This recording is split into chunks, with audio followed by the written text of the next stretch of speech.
Hola, bienvenidos a la clase bíblica del día de hoy.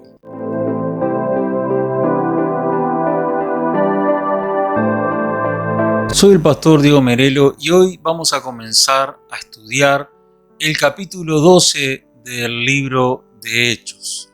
Ya vimos la clase pasada cómo culminamos hablando del ministerio de Bernabé y de Pablo allá en la ciudad de Antioquía de Siria, algo sin precedentes, pues habían traspasado las fronteras de Palestina, y habíamos culminado también con la visita de esos profetas que estaban visitando la ciudad de Antioquía, y el profeta Gabo, que se levanta y da una profecía acerca de la hambruna en todo el imperio romano. Y hasta ahí pudimos estudiar la palabra de Dios. Y comenzamos hoy a hablar del capítulo 12 y vamos a analizar más precisamente del versículo 1 al versículo 5.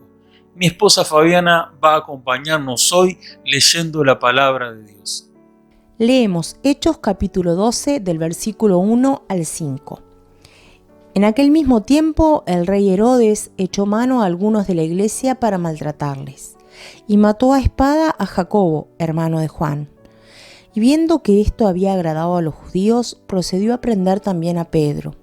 Eran entonces los días de los panes sin levadura. Y habiéndole tomado preso, le puso en la cárcel, entregándole a 4 grupos de 4 soldados cada uno para que le custodiasen, y se proponía sacarle al pueblo después de la Pascua. Así que Pedro estaba custodiado en la cárcel, pero la iglesia hacía sin cesar oración a Dios por él. Muchas gracias, Fabiana, por tu aporte y por la lectura. Él comienza diciendo en aquel mismo tiempo. ¿A qué tiempo se refería? A los tiempos donde había culminado el capítulo 11, hablando de la iglesia de Antioquía, lo que estaba sucediendo allí, y todos aquellos que estudiamos el capítulo anterior a este, sabemos bien lo que estaba aconteciendo en Antioquía de Siria, que verdaderamente era maravilloso, pero en Jerusalén la historia era diferente. En aquel mismo tiempo dice que el rey Herodes echó mano a algunos de la iglesia para maltratarles. Es interesante ver que aquí habla del rey Herodes. ¿Pero a qué rey Herodes se refiere? Porque en la Biblia hay muchos que tienen el nombre Herodes y por eso queremos aclarar bien este punto. Yo le voy a pedir a mi esposa Fabiana que pueda estar leyendo acerca de los diferentes Herodes que aparecieron en el Nuevo Testamento. Y después vamos a identificar a qué Herodes se refiere el versículo 1 del capítulo 12. Los Herodes que aparecen en el Nuevo Testamento son: en primer lugar, Herodes el Grande, que reinó desde el año 41 a.C. hasta el año 1 después del nacimiento del Señor. Este fue Herodes el que recibió a los magos de Oriente y el que mandó matar a los niños menores de 2 años. El segundo es Herodes Felipe I, que fue el primer marido de Herodías y padre de Salomé, que había bailado frente a Herodes Antipas y había pedido la cabeza de Juan el Bautista en el plato. Herodes Felipe I no tuvo ningún cargo oficial y solo se lo conoce por ser el padre de Salomé. Herodías lo había abandonado para juntarse con Herodes el tetrarca, y por esto Juan el Bautista le dijo al rey: no te es lícito tenerla. El tercero, Herodes Antipas I, que reinó sobre Galilea y Perea, y como ya dijimos fue el segundo marido de Herodías, y el que mandó matar a Juan el Bautista. Este Herodes fue también el que participó del juicio de Jesús cuando Poncio Pilato, al saber que Jesús era de Galilea, pensó que este Herodes debía juzgarlo y lo envió a él. Esto está en Lucas capítulo 23, versículo 7. El cuarto, Herodes Arquéalo, que reinó sobre Judea, Samaria e Idumea. Parece que gobernó mal y fue depuesto. Lucas 2:22 dice: pero oyendo que Arquéalo reinaba en Judea en lugar de Herodes, su padre tuvo temor de ir allá, pero avisado por revelación en sueños, se fue a la región de Galilea.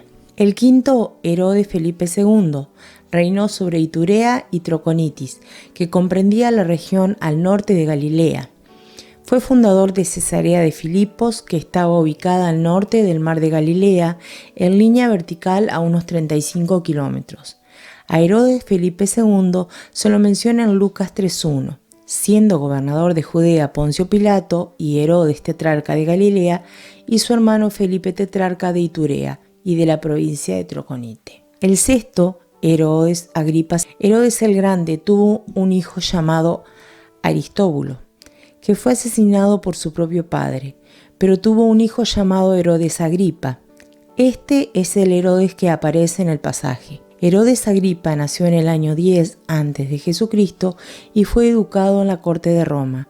Llegó a ser amigo de Calígula y de Claudio. Había recibido del emperador Calígula las provincias del norte y noroeste de Palestina, y con el título de rey, el emperador Claudio le había añadido Samaria y Judea. Tuvo un hijo llamado Herodes Agripa II, y es el que examinó al apóstol Pablo antes de enviarlo a Roma.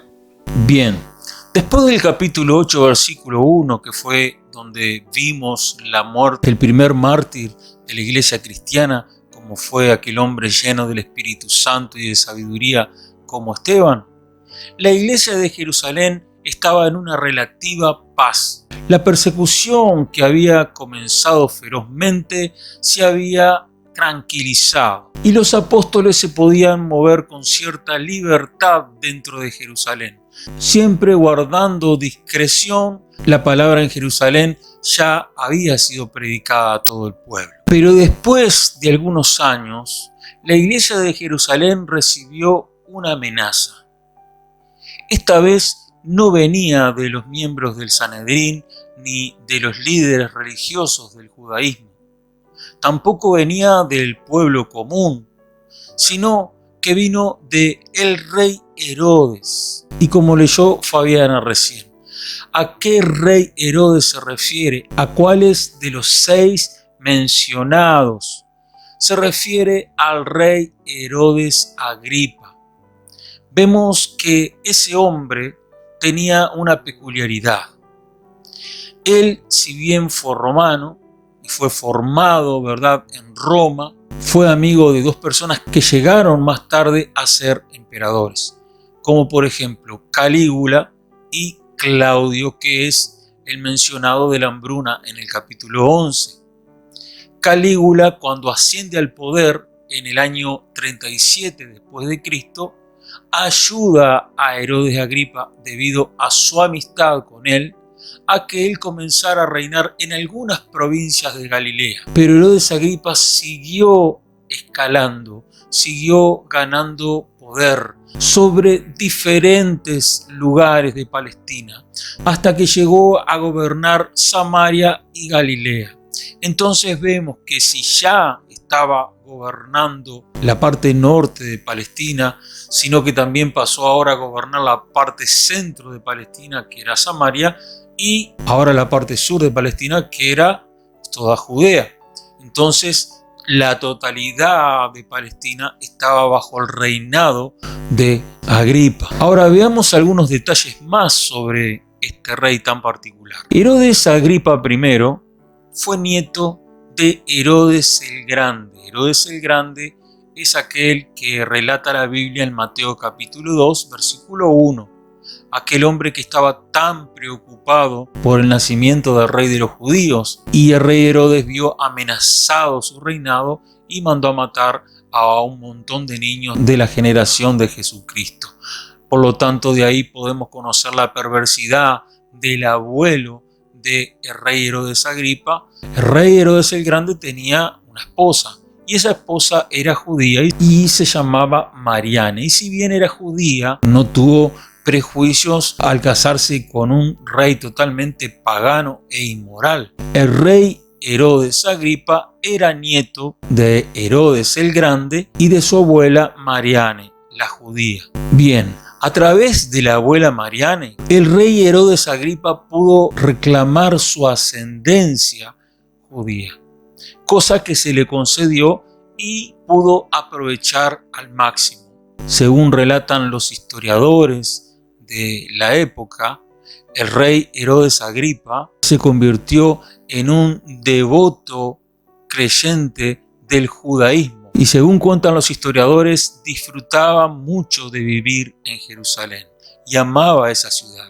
También era un observador de la ley mosaica y la tradición judía, y se convirtió en un judío tan devoto que todos los días de su vida leía una copia de la ley de Moisés. No solo eso, sino que también practicaba el judaísmo. Todos los días hacía los sacrificios rituales que en el judaísmo se practicaban. O sea que estaba totalmente inmerso en el judaísmo de la época. Y eso caló hondo en el pueblo judío, ya que en la fiesta de los tabernáculos le daban al rey Herodes Agripa para que tuviera la oportunidad de leer públicamente en medio de la fiesta una porción de las Escrituras, y eso hacía que la popularidad de ese rey creciera entre toda la población judía, y más cuando se hacía en una fiesta que sabemos bien que los judíos de todas partes del mundo viajaban hacia Jerusalén por motivo de la fiesta. Y al ver a ese rey Herodes Agripa, que los líderes religiosos que estaban en Jerusalén le dieran la oportunidad de leer la ley de Dios ante todos, hacían que ese rey se ganara cada vez más el respeto de la población judía, no solo en Israel, sino diseminada por todo el Imperio Romano. En definitiva, el rey Herodes Agripa se metió en el corazón de los judíos de aquella época. En verdad, lo tenían como uno más de ellos. Y es así que el rey, siendo aceptado por los judíos y él sintiendo lo que sentía un judío de aquella época, y más de los judíos que estaban en el Sanedrín, ¿qué sentían ellos hacia el cristianismo? Aversión, hostilidad. Por lo tanto, ese sentimiento también se le pasó al corazón de Herodes Agripa. Entonces vemos que él toma una determinación. En complicidad con los miembros del Sanedrín, echó mano, dice la Biblia, de algunos de los de la iglesia para maltratarles. Y no solo eso, sino que mató a espada a Jacobo, hermano de Juan. Porque Jacobo fue el primer apóstol que murió. Si bien vimos en el capítulo 8 que Esteban fue el primer mártir de la iglesia, Esteban era uno de los 7 diáconos. Pero el primer apóstol que muere en la iglesia es Jacobo, aquel que pertenecía al círculo íntimo de Jesucristo. Aquel que vemos que junto con Juan, con Pedro, se juntaban, como por ejemplo cuando Jesús tuvo que ir a Getsemaní, y allí cuando él estaba sufriendo, ¿verdad?, antes de orar y después ser arrestado y posteriormente crucificado, él se confiesa ante ese círculo íntimo donde estaba Jacobo y les dice que su alma está muy triste hasta la muerte. Para poder decirle eso a sus discípulos, realmente gozaban de una confianza. Ahora vemos que no solo eso, la transfiguración también fue delante de Pedro, Jacobo y Juan. Era un apóstol muy amado por Jesús y también muy respetado dentro de la comunidad de los apóstoles y toda la comunidad cristiana primitiva. A él se atrevió Herodes a echarle mano, a un apóstol del Señor Jesucristo, sin importar el daño que podía causar en los creyentes de la época. La Biblia no nos relata aquí de cuántos creyentes el rey Herodes Agripa echó mano para maltratarlos. No tenemos datos de la cantidad, del número de creyentes que fueron llevados a la cárcel por el rey Herodes Agripa para que fueran maltratados. No sabemos bien eso. La Biblia dice en el versículo 2 lo siguiente: y mató a espada a Jacobo, hermano de Juan. Cuando el versículo 2 habla de mató espada, generalmente se refiere a que fue decapitado. Jacobo fue decapitado por orden del rey Herodes Agripa y en complicidad con el Sanedrín. Y eso debemos entender, un golpe muy bajo para la iglesia de Jerusalén, que estaba pasando por momentos muy difíciles. Que se muera un líder de la iglesia es algo tremendo, y aquí lo vemos, que la iglesia estaba experimentando cómo un líder había sido asesinado de esa manera, y eso es algo que pegó muy duro a la iglesia en ese tiempo. Me gustaría mencionar algo que escribió el historiador Eusebio de Cesarea en su libro Historia Eclesiástica, y esto quiero aclarar que es un dato extra bíblico, no antibíblico, sino extra bíblico, que dice que aquella persona, aquel varón que fue a denunciar para que Jacobo fuera juzgado, ejecutado, encarcelado, ese hombre, al ver la fidelidad de Jacobo, al ver el compromiso que tenía Jacobo, al ver que tenía una firmeza en la fe en Jesucristo, pues querían que él negara a la persona del Señor Jesucristo, al rehusarse negar a Jesucristo, ese hombre se convirtió a la fe cristiana. Y al convertirse en cristiano, también fue un candidato a la muerte. Pero cuando iban rumbo a ser asesinados, nos dice ese historiador Eusebio de Cesarea, que ese hombre tuvo la oportunidad de decirle a Jacobo las siguientes palabras: Jacobo, ¿me perdonas por lo que hice? Jacobo, después de una breve meditación, le dice: sí, te perdono, y le da un beso y un abrazo, y le dice: la paz del Señor sea contigo. Y después fueron ejecutados los dos. Pero ese era un recién convertido. Pero eso sabemos bien que son datos extra bíblicos. La Biblia no nos dice sino más que el que murió fue Jacobo. Pero es interesante también tener estas historias porque nos cuentan a veces una historia que nosotros no conocemos y que posiblemente haya sido verdad, porque un cristiano como Eusebio no iba a ponerse a mentir con respecto a ese tema. Pero vamos a quedarnos también con lo que dice la palabra de Dios. Aquí lo importante es que un líder de la iglesia como Jacobo fue muerto, fue decapitado. La iglesia se quedó sin uno de los líderes más importantes de la iglesia primitiva. Y ahora sí pasamos a la primera aplicación. Yo soy un convencido que así como Herodes Agripas echó mano de algunos de la iglesia para maltratarles, también en este tiempo Satanás echa mano de algunos de la iglesia para maltratarles. ¿Y de qué manera los maltrata? De muchas maneras. A veces uno tiene que sufrir por su fe. Y cuando me refiero a algunos, no creo que Satanás elija a aquellos cristianos que son tibios y que no se constituyen en una verdadera amenaza para el reino de las tinieblas, sino aquellos que realmente le están haciendo daño al reino de las tinieblas. En el libro de Hechos, más adelante, podemos ver que en una ciudad había unos hombres, unos hijos de un tal Esceva, que eran exorcistas ambulantes y veían como Pablo echaba fuera demonios en el nombre de Jesús y ellos quisieron imitar esa conducta. Entonces fueron y dijeron: en el nombre de Jesús, el que predica Pablo, te echamos fuera, demonio. Y el demonio le contesta así: a Pablo conozco y a Jesús también, pero ustedes, ¿quiénes son? Y con gran furia se les lanzó arriba y los dañó. ¿Por qué? Porque hay personas que ni se constituyen en una amenaza para el reino de las tinieblas. Sin embargo, hay otros que sí, como el apóstol Pablo.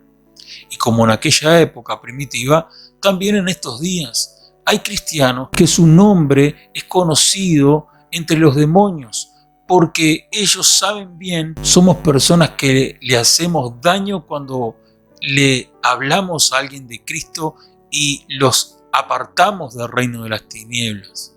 O somos personas que predicamos la palabra de Dios con fidelidad y eso ofende a Satanás. O hermanos en Cristo que tienen un ministerio poderoso y lleno del Espíritu Santo en el área que sea. Y eso hace que la iglesia sea edificada Por lo tanto, Satanás, si tiene que elegir a alguien para atacar o a algunos de la iglesia para maltratarlos, siempre va a poner la mira en ellos. No va a poner nunca la mira en un cristiano con tibieza espiritual, en un cristiano totalmente apático, un cristiano que no ora, que no se consagra, un cristiano que no es fervoroso, sino siempre va a poner la mira en algunos, y esos algunos son esos cristianos que realmente se constituyen en una amenaza para el reino de las tinieblas, que el mismo Satanás envía demonios para poder maltratarlos.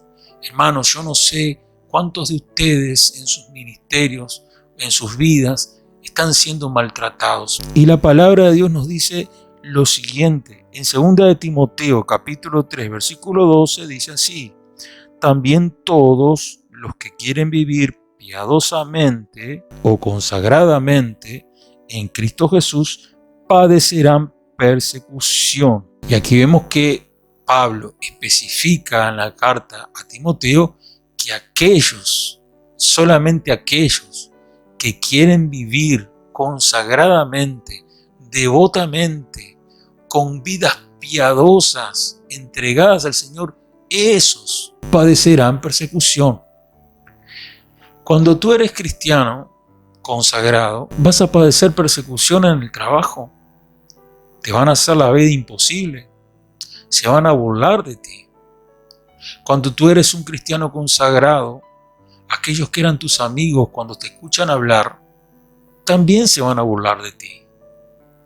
Cuando tú eres un cristiano devoto y quieres vivir piadosamente en Cristo Jesús, aún en la iglesia te van a tratar de religioso, porque tú te quieres apartar de todo lo mundano, tú te quieres apartar y santificar todo lo posible. Y hermanos que están debilitados en la fe y que no entienden ese nivel de consagración que tú tienes, también tal vez te traten como un fariseo o como un religioso, porque es el título que se le pone hoy a las personas que quieren crecer y santificarse en la fe. Por lo tanto, hermano, hay padecimientos que nosotros tenemos. A veces, hermana, vos estás en Cristo, venís a la iglesia, bueno, en este tiempo no podés venir, pero te ven consagrada, te ven una mujer de Dios y has dejado de ser esa mujer que eras antes. Ahora eres una hija de Dios y de repente en tu casa, tanto tu esposo como tus hijos te tratan de religiosa, se burlan de ti de alguna manera y eso te hace padecer, eso te hace sufrir. A todos aquellos que quieren vivir piadosamente, la Biblia les dice que van a padecer persecución. Y el apóstol Pablo lo decía con propiedad. Pero tengo buenas noticias para ti. Todos aquellos que son vituperados por el nombre del Señor, todos aquellos que padecen persecución por el nombre del Señor, se tienen que alegrar. Porque la Biblia dice claramente, allá en el libro de Mateo capítulo 5, versículo 11 y 12, dice: bienaventurados, o sea, muy dichosos son cuando por mi causa, dijo Jesús, os vituperen y os persigan y digan toda clase de mal contra vosotros. Hay una coma y luego continúa diciendo mintiendo. O sea, que siempre que digan cosas que están mal contra tu vida, que sea una mentira de parte de ellos y no una verdad, porque eres mal testimonio, sino que lo digan mintiendo. Siempre y cuando mientan en contra de tu vida, eres bienaventurado, eres dichoso, eres feliz. ¿Por qué? Gozaos y alegraos, porque vuestro galardón es grande en los cielos. Qué tremendo es esto. Nosotros tenemos una promesa que aquellos que padecen por el Señor, aquellos que padecen persecución, que los vituperan, que nos persiguen, que mienten en contra de nosotros, somos dichosos, nos podemos considerar pero bienaventurados. ¿Por qué? Porque el galardón que nos espera en el reino de los cielos es grande, dice Jesucristo. Y también podemos ver la actitud que tuvo Pedro y Juan. Pedro y Juan fueron ante el concilio por causa de Cristo y fueron azotados. Pero ellos salieron de la presencia del concilio gozosos de que habían sido tenidos por dignos de padecer afrenta por causa del nombre de Jesús. Tal vez te están pasando cosas que tú dices, uy, ¿esto por qué me está pasando? ¿Y por qué se burlan de mí? Yo quiero caerle bien a todo el mundo. Pero si eres un verdadero cristiano, si eres una verdadera cristiana, yo quiero decirte que eso de caerle bien a todo el mundo no podemos. Menciónenme una sola persona en la Biblia que cayó bien a todo el mundo. Por supuesto que no la van a encontrar, aunque busquen. Porque ni Jesús, que fue el hombre más santo que existió sobre la tierra, le cayó bien a todo el mundo. Ni el apóstol Pablo le cayó bien a todo el mundo. Ni nadie. Entonces, ¿cómo nosotros, siendo hijos de Dios, vamos a caer bien a todo el mundo? Aunque querramos. Porque todos queremos, por lo menos, simpatizarle a los demás. Siempre hay gente que no le caemos bien, pero nosotros no fuimos llamados a caerle bien a los hombres. Nosotros fuimos llamados a caerle bien a Dios. Pero sacando en claro, es otra forma de padecer. Continuando con el texto, vemos que en el versículo 3 dice, y viendo que esto había agradado a los judíos, procedió a prender también a Pedro. Eran entonces los días de los panes sin levadura. Como Herodes Agripa vio que su acción de matar al apóstol Jacobo y de maltratar a otros cristianos había agradado a los judíos, dice la palabra de Dios que sus medidas se agravaron, porque procedió también a arrestar al apóstol Pedro, que el apóstol Pedro sí era el jefe, era el referente, era el líder, era el vocero de la iglesia de Jerusalén. Y si ya había afectado a la iglesia la muerte de Jacobo, imagínense cómo afectaría a la iglesia primitiva la muerte de Pedro. Y esa era la intención de Herodes Agripa en arrestar a Pedro. Eran los días de los panes sin levadura, que era una fiesta que se unía también con la Pascua. Por lo tanto, él no quiso ejecutar a Pedro durante esa fiesta. Esa fiesta duraba aproximadamente una semana, 7 u 8 días. Pero no fue que la postergó solamente por la fiesta. Yo creo que detrás de eso también estuvo la providencia de Dios. Dios permitió que él no tomara medidas con Pedro en medio de esa fiesta. Porque la Biblia nos dice claramente, y habiéndole tomado preso, lo puso en la cárcel entregándole a 4 grupos de 4 soldados cada uno, para que le custodiasen.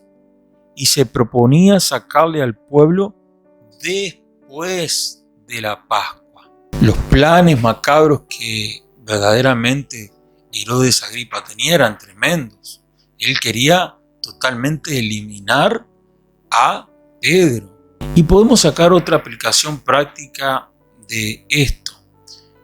Satanás tiene planes macabros contra los hijos de Dios, contra aquellos hijos obedientes.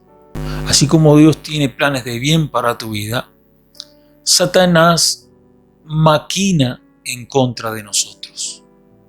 Y más cuando somos personas consagradas. Pablo dijo, y no quiero que ignoremos las maquinaciones de Satanás. Es importante entender esto.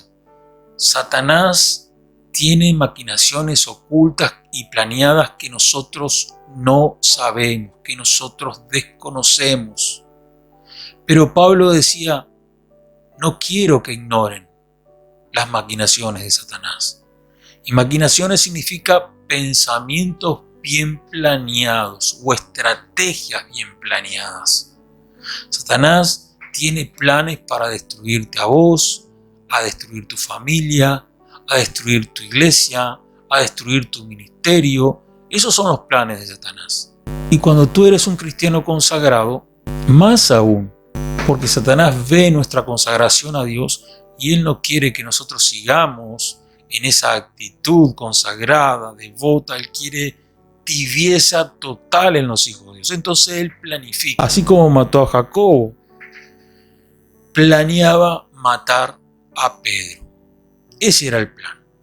Bueno, voy a dejar que pase la fiesta de los panes sin levadura, que también se juntaba con la Pascua, y después de la Pascua lo voy a sacar y lo voy a ejecutar.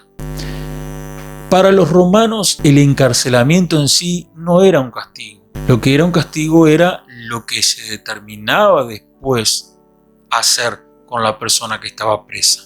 Podían ser azotados, como en muchos casos vemos que a los apóstoles los azotaban antes de largarlos. Podían ser exiliados o podían ser directamente ejecutados. Y me inclino a pensar que el plan de Herodes Agripa era ejecutar, darle muerte a Pedro.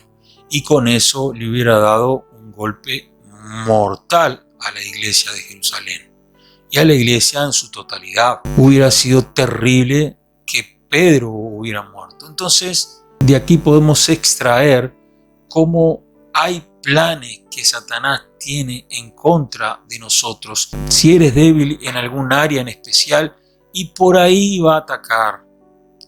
Y cuando ataca, ataca para matar y para que no te levantes. Y yo quiero decirte que estemos atentos, porque nosotros no podemos ignorar las maquinaciones de Satanás. Si se animó a atacar a Jesucristo, cuanto más a nosotros como hijos de Dios. Él nos quiere atacar y él tiene planes maléficos contra la iglesia del Señor.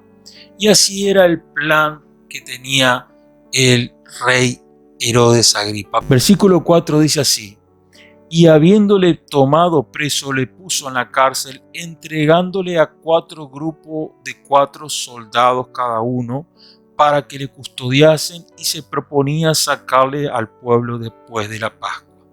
Bueno, aquí vemos la exagerada custodia que le puso el rey Herodes Agripa al apóstol Pedro. 4 grupos de 4 soldados, o sea, 16 soldados en totalidad para que custodien a Pedro. ¿Y debido a qué? Porque seguramente él había sido informado que el apóstol Pedro en oportunidades se había escapado de la cárcel. No nos olvidemos que en capítulos anteriores, cuando fueron presos por parte del Sanedrín, también un ángel se les apareció y todos pudieron salir, y no solo salieron libres, sino que también se pusieron a predicar en el mismo lugar donde habían sido apresados. Ahí en el patio del templo, ahí mismo predicaban la palabra de Dios. Entonces ellos sabían que se estaban metiendo con alguien que tenía a Dios de su parte, que tenía poderes sobrenaturales. Aparte, ellos sabían que el apóstol Pedro era usado en el don de sanidad, dones de milagros. Ellos sabían bien y habían visto con sus propios ojos que Pedro había hecho milagros no solo en Jerusalén, sino también en otras ciudades. Y todo eso lo hacían ver al apóstol Pedro como un hombre que tenía el poder sobrenatural. Por lo tanto, le pone 16 hombres para que lo custodiasen, cosa de que no hubiera forma de que se escapase. Alta seguridad para Pedro. Y así, hermanos, muchas veces Satanás, como otra aplicación práctica para nuestra vida, Satanás, aquellos que son más usados por Dios, busca alguna manera de apresarlos, busca alguna manera de tenerlos inmóviles, inactivos, haciéndoles cosas para que ellos se debiliten, para que nos debilitemos, para que no podamos usar nuestro ministerio de una manera total, de una manera llena de poder del Espíritu Santo. Entonces, de alguna manera busca las estrategias más maléficas que nos podamos imaginar para encasillar tu ministerio, para volverte una persona inactiva en las cosas de Dios. Cuando eres un hombre o una mujer activo, un hombre o una mujer que realmente lleno del Espíritu Santo busca en su área de trabajo, de acuerdo al don que Dios te ha concedido, trabajar en la obra de Dios. Cuando Él ve que tú estás actuando de esa manera, busca tu inactividad, busca custodiarte, pone los ojos sobre ti, pone sus demonios para que ellos te estén custodiando, observando todo el tiempo y ponerte tentaciones de todo tipo, usar sus estrategias, sus artimañas para que tú no te puedas movilizar. Vaya a saber qué planes maléficos tiene el enemigo contra nosotros, pero tengo una buena noticia para ti. Dios tiene planes de bendición para nosotros. Amén. Y esos planes de bendición se iban a concretar, porque en el versículo 5 dice lo siguiente: así que Pedro estaba custodiado en la cárcel, pero la iglesia hacía sin cesar oración a Dios por él. Hermanos, Pedro estaba custodiado en la cárcel, pero la iglesia hacía sin cesar oración a Dios por él. Y es muy interesante la palabra que se traduce, la iglesia hacía sin cesar. Cuando la Biblia dice que la iglesia oraba sin cesar, hay una palabra griega que está en los originales, que es la palabra ektenos. Esa palabra significa que oraban intensamente, oraban con fervor, insistentemente, fogosamente, y lo hacían sin cesar, día y noche, y no paraban. Y si bien vamos a ver más adelante que en la casa de Juan Marcos era uno de los lugares donde se hacía la oración, la iglesia entera estaba orando. O sea que en diferentes lugares repartidos por toda Jerusalén, pues todos no se podían reunir en un solo lugar, pues eran miles de cristianos. Ahí estaban orando por el apóstol Pedro. Lo que hicieron como iglesia fue comenzar a orar insistentemente por un hombre que estaba encarcelado. Oraban con fervor, oraban con fuerza, oraban con mucha devoción y día y noche. No solo en tiempo, sino en calidad de oración. Y eso es muy importante que nosotros entendamos. Hay gente muchas veces dentro de nuestra iglesia que está apresada de alguna manera. Está atada a algún tipo de hábito que está impidiendo que pueda desarrollar sus talentos, sus dones o su ministerio de la manera más eficaz. Satanás se ha encargado de ponerle custodia y de tenerlo bien cuidado, bien cuidada para que no pueda moverse como deba de moverse. Y de esa manera los inactiva, los deja sin esa eficacia de su ministerio. Porque se sienten atados, tal vez ellos mismos abrieron puertas a Satanás a través de algún pecado y aprovechó el enemigo para poder de alguna manera atarlos. Y no pueden ser libres sin tu oración. No pueden ser libres sin que tú comiences a interceder insistentemente con el fervor de un verdadero intercesor de Dios.